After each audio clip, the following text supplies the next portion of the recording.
Hi everybody, and welcome to another exciting episode of the Ungrownups video transmission.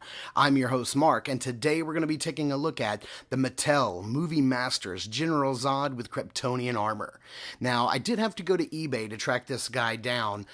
He seems to be, along with Feora, the hardest one to track down in the line. So, I don't offhand know the eBay seller's name that I got this from, but he was really good at packaging it up. The figure came in, stellar condition. The package is still in great condition. So, much thanks to that guy. I really appreciate it. And, he was a pretty reasonable price. He's actually going for about $25 on Amazon and also on eBay. So you could either go to either place to track him down. So not a bad price considering they're about $17 to $18 wherever you buy them in stores. 20 if you go to Toys R Us. So you can see he comes with his helmet. This is the figure that actually comes with the goatee. The black suit Superman does not, simply because the black suit General Zod does not, simply because it's the General Zod from the beginning of the film where he didn't have a goatee, not the one from the final battle as we saw when his armor comes off. So figured that out. Flipping around on the back, you can see a couple of the other figures in the line. The black suit General Zod, I keep doing that I just mentioned, Feora, and of course Superman. And if you want to read his bio or the little write-up right there, please pause the video and do so. And let's get this guy cracked open and see if he's worth the wait, because I've been waiting to add him to my collection for some time. He is probably the last figure in this line that I'll pick up, so I'm really glad to finally have this guy in hand. Oh, and I want to see if this helmet fits on Feora. Okay, getting General Zod opened up out of the package, you can see everything he comes with. He does come with his house symbol on the base, and unlike his original figure, the one that came in just the black spacesuit, it is not translucent. I really wish they would have included the translucent base. I thought it was a nice touch before. He also comes with the helmet that he wore, which was more a part of his armor and more digital as we saw in the film. But concessions have to be made. That's the best they could do. It does fit down very nicely on top of the figure. You can actually see where it's supposed to fit into the armor, which is really nice. Lots and lots to love about this figure. Lots of detail in the armor. Nice big dirty cape on the back, which is really nice. I do wish this figure had the ability to remove the cape. I think that would be an extra bonus, because towards the end of the film, that's really the only way after the battle in Smallville, that's the only way we see him is without the cape. And no doubt Mattel will probably make another version of this Kryptonian armor, General Zod, without the cape that we'll then have to go and track down. I'll probably have to get it off eBay again, like this guy. But until then, we are not going to worry about that. Let's zoom in and take a closer look at this awesome, much more awesome than the original General Zod figure face sculpt, and also at the armor. The detail in this Kryptonian armor is fantastic. Okay, zooming in here on Zod's head sculpt, you will notice that it is very nicely detailed. And I do consider it an upgrade over the original General Zod head sculpt that we've gotten, basically because of the goatee. Now, I was kind of taken aback when I got this first General Zod because he didn't have the goatee.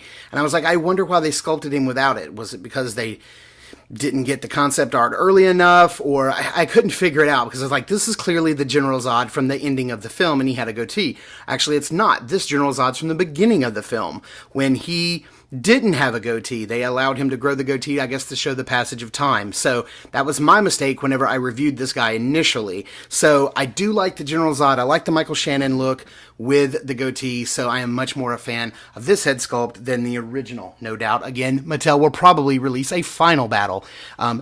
Actually, I believe they did. The San Diego Comic-Con version, that is the black suit General Zod versus Superman, when they're using the construction pieces of the construction site, that General Zod does have a goatee because it is from the final battle. So good on Mattel for noticing these details and sculpting them in, and bad on me for not realizing that earlier. Here is what his head sculpt looks like with the helmet on. Very nicely done. It's a lot bulkier than it was in the film and not as sleek and aerodynamic. And if I did have one problem, is that you can see here right around the crack, at the base of the helmet and the base of the suit, there is sort of a crack. It doesn't fit down all the way properly, and that's sort of a letdown. But you can see where the eyes should be, the nose and mouthpiece, and it does sort of mimic that rippling digital effect in the plastic. And I like that you can see General Zod underneath it. That's absolutely fantastic. A very nice piece, and it just really makes this figure. It really takes it to the next level. Zooming in here, you can see some more of the detail of the armor. Mattel has gotten a lot better with this line of figures than they did with their Batman line, Dark Knight line, as far as the detailing of things. The armor is just absolutely fantastic. The shoulder pads are connected to the upper shoulder, so you do have to watch that when you're, making your way through the articulation points, which, there is a waist swivel, which is really nice. The arms are on a ball joint, but you don't get too huge of a range of motion between the cape and the shoulder pad. You have a single joint at the elbow, cut joint at the wrist, which is really nice. And then you've got that DC Universe Classics sort of articulation at the hip, so you get a nice range there. You get a cut joint above the knee, which I hope you can make that out. I'm sorry, I'm moving this all over the place. I apologize for that.